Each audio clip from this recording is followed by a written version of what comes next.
Assalamualaikum warahmatullahi ta'ala wabarakatuh.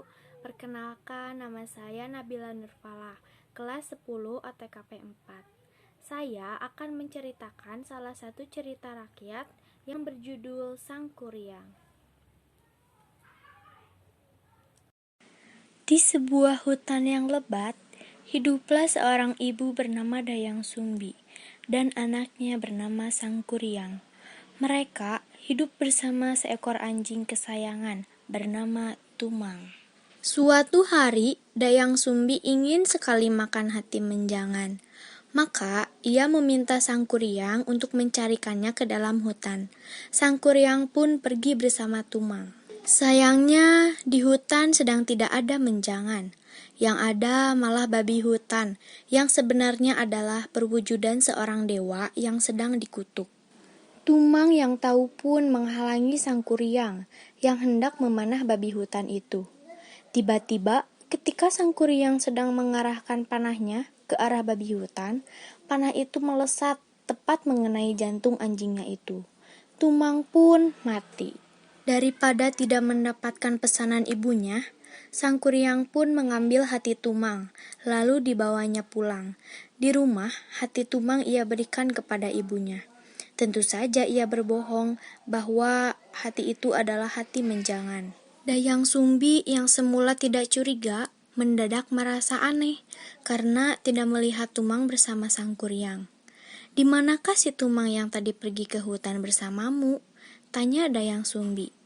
Sang Kuryang kaget, ia bingung dan tidak menyangka ditanya demikian.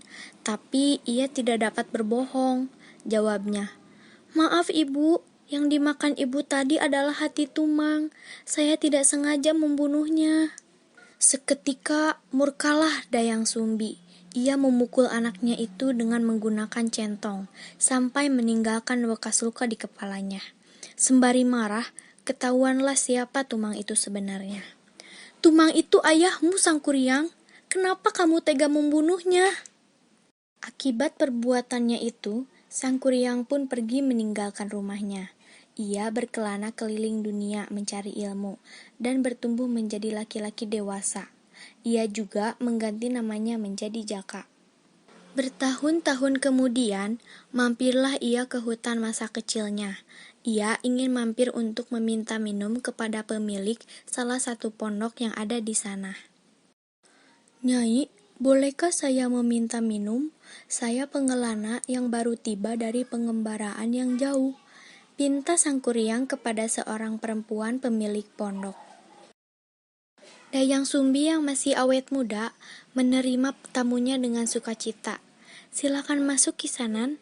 Kalau boleh tahu, siapakah nama Kisanan?" "Nama saya Jaka." Saat itu keduanya belum sadar bahwa mereka adalah ibu dan anak yang terpisah sekian lama. Mereka pun semakin dekat. Suatu hari, Jaka hendak melamar Dayang Sumbi. Tetapi ketika Jaka sedang bekerja, Dayang Sumbi tak sengaja melihat sebuah tanda di kepala Jaka. Dayang Sumbi pun terkejut karena sadar bahwa Jaka adalah Sang Kuryang anak kandungnya. Demi tidak terjadi hal-hal yang tidak diinginkan, saat hendak melamar, Dayang Sumbi mengajukan usul. "Aku ingin kamu buatkan danau dan perahu dalam satu malam." Dengan kesaktiannya, Jaka atau Sang Kuryang pun menyanggupi permintaan Dayang Sumbi yang adalah ibunya. Ia mengerahkan banyak jin untuk membuatkan danau dan perahu supaya selesai dalam satu malam. Dayang Sumbi pun gelisah. Ia segera berdoa kepada Tuhan Yang Maha Esa agar kerja Sang Kuryang tidak selesai.